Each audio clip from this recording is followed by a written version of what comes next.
Bonjour Christelle. Bonjour Laurent. Comment ça va ce matin? Très bien. Bien.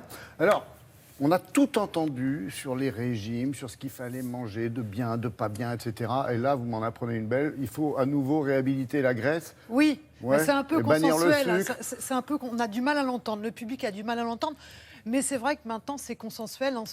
C'est comme ça qu'on pourrait résumer les conclusions de la dernière étude qui s'est déroulée à Barcelone, étude de présentation de cardiologie qui s'est déroulée à Barcelone il y a quelques semaines. C'est de réintégrer les bonnes graisses pour notre cœur et la tuyauterie qui va avec. Voilà. Graisse Ça, animale et végétale. Alors, les bonnes graisses. Et c'est là où, justement, on toute les la connaît différence. pas. Parce que pour l'instant, Ouais. ce qu'on a souvent dit, c'est qu'il fallait éliminer les graisses. D'ailleurs, la consommation de graisse a été diminuée de 25% en 20 ans. C'est-à-dire qu'on a vraiment voulu exclure les graisses de notre alimentation et pour protéger notre cœur. Mais voilà, on s'est trompé de cible. Il fallait Donc j'ai bien fait de continuer. Mais voilà, non, non.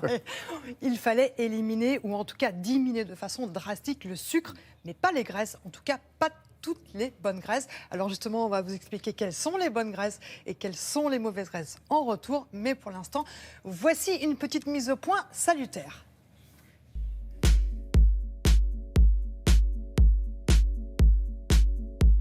L'étude Pure est l'une des plus vastes études observationnelles jamais menées dans le domaine de la nutrition.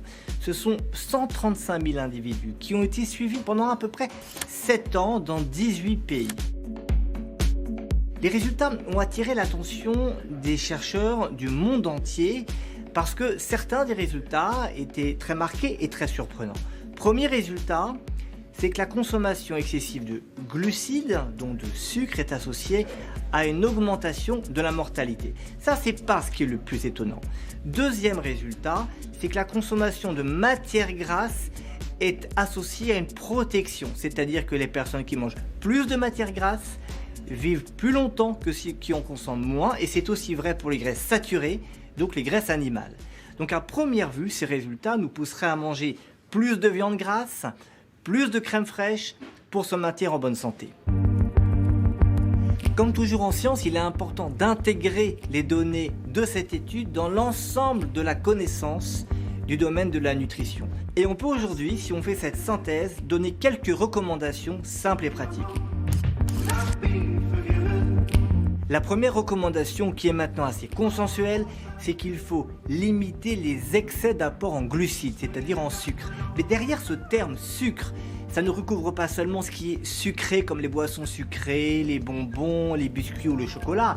C'est également les glucides que l'on a dans les féculents, en particulier dans le pain blanc, le riz, la semoule ou le manioc. Ces aliments ne sont pas à exclure, mais il faut vraiment en limiter les excès. Deuxième recommandation, c'est de remplacer donc cet excès de glucides par davantage de matières grasses. On a toujours pensé que consommer trop de matières grasses était vraiment la chose à éviter en numéro 1. On sait aujourd'hui qu'il faut consommer ces matières grasses parce que si on les réduit, on va augmenter les glucides et les sucres et donc ce sera délétère pour la santé. Troisième recommandation, c'est de bien choisir les matières grasses et d'aller essentiellement vers des matières grasses d'origine végétale plutôt que des matières grasses d'origine animale. Donc limiter les viandes grasses et les produits gras d'origine laitière au profit de graisses végétales telles que des huiles de tout type et certains végétaux gras comme l'avocat ou les oléagineux. Avec ces trois recommandations, on a aujourd'hui un maximum de chances de vivre plus longtemps en bonne santé en limitant les maladies chroniques telles que les cancers et les maladies cardiovasculaires.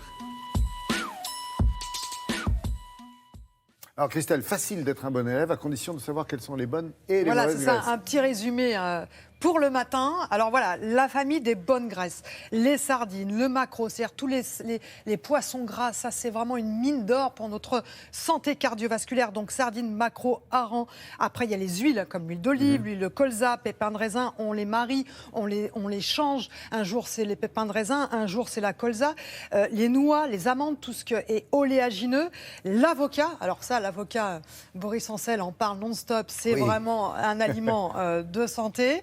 purée d'amandes, etc. Et puis après, nous avons les mauvaises graisses. Alors l'huile de coco, on en parle beaucoup, mais attention, elle serait plutôt à classer dans les mauvaises graisses si on en consomme beaucoup. L'huile de palme, les graisses trans, vous savez, quand vous prenez un pain au chocolat le matin, par exemple, à Télématin, eh bien, il y a des graisses hydrogénées, des graisses trans. Alors ça, il faut faire attention. Parce que l'huile de palme, c'est bon, sauf quand elle est hydrogénée. Voilà, hydrogénée, mais même les autres, Voilà. les autres sont huiles bonnes. hydrogénées ou partiellement hydrogénées sont des huiles qui ne sont pas bonnes, des matières grasses pour notre santé. Et puis évidemment, après, toutes les charcuteries, mais ça, vous le savez déjà. Oui, Vous le savez déjà. Oui, bien sûr. Merci Christelle, je vais faire des efforts cette semaine.